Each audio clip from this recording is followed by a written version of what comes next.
Kas mäletate eelmise aasta ettevõtluskonkurssi Ajujaht, mida näidati ka Kanal 2? Konkurssi korraldab ettevõtluse arendamise sihtasutus ja žürii koosneb auväärt ettevõtjatest.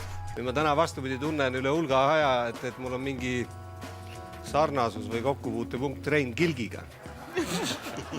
Esitati 1751 ideed.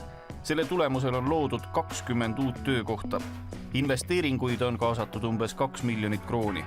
Eelmise aasta võitja toob oma toote kohe müügile. Click and Grow arendab innovatiivset lillepotti, mis kasvatab suvalist taime, ilma et selle taimest peaks hoolt kandma. Kogu hoole võtab enda peale süsteemis olevad sensorid, protsessor ja spetsiaalne tarkvara. Eelmise Ajujahi võitja on tegelikult väga arendanud edasi oma toodet ja tooteportfelli. Et ta nii-öelda maailm oli, mis temaks oli valguses suur, on veel suurem. Aga kuulake nüüd need ajud, keda jahtida. Konkurss algab uuesti ja tööde esitamise tähtaeg on 1. november kell 17.00. Kiirustage!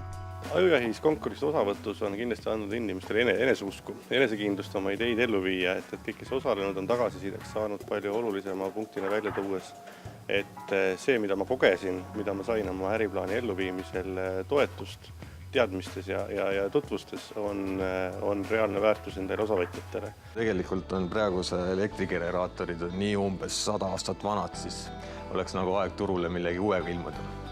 Ja mul on hirmus tahtmine niisugune tõsine asi kiiresti valmis saada. Näiteks ka eelmise aasta kogemusel, kus on nüüd mööda läinud pool aastat sisuliselt konkursi võitjate väljakuulutamisest ja siis nende ideega edasi minekust, siis 20 finalistist on 14 edasi liikunud reaalselt ettevõtetesse.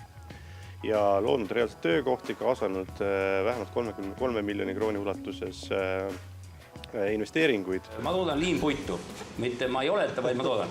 Kas sul on see, kas see laserskänner, ta mõõdab siis eraldi oksa kohad, ta on ju nagu näpuvile leida tema see oksa koht üles, on ju niimoodi. Ta skänneerib oksa koha välja, on ju niimoodi. Rein, sina anna talle oma telefoninumber ja saate Verolis kokku või kus iganes liimpuidu tehases. Üks kahest, kas ta on maailma kõige enesekindlam valetaja või on see tõsi taga, aga see kõlab nii usutavalt, mida ta räägib. Praegu on veel lõpuni vara hinnata, et kas see on suur edu, kas see on väike edu, aga väga hea algus on see kindlasti.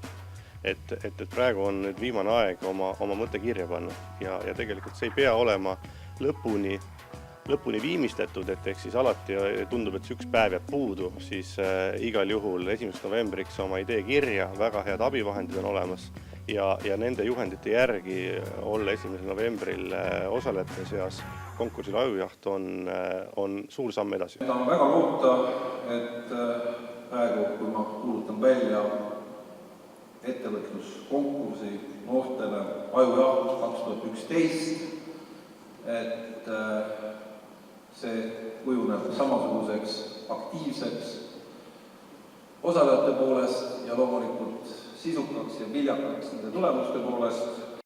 Kui keegi nüüd oma äriideed ikkagi veel vormistab, et milliseid soovitusi te annaks? Tegelikult on nagu 3 põhiküsimust. Et kas seda on kellegile vaja?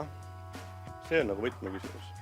Ja tegelikult, kas ta loob reaalselt mingit väärtust?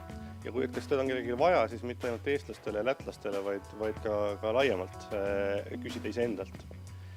Ja viimane punkt on see, et tegelikult kas mul on olemas meeskond, kes seda ellu viib. Eelmise konkursi vastu tekkinud huvi oli tohutu. 1700 oli meeskondi.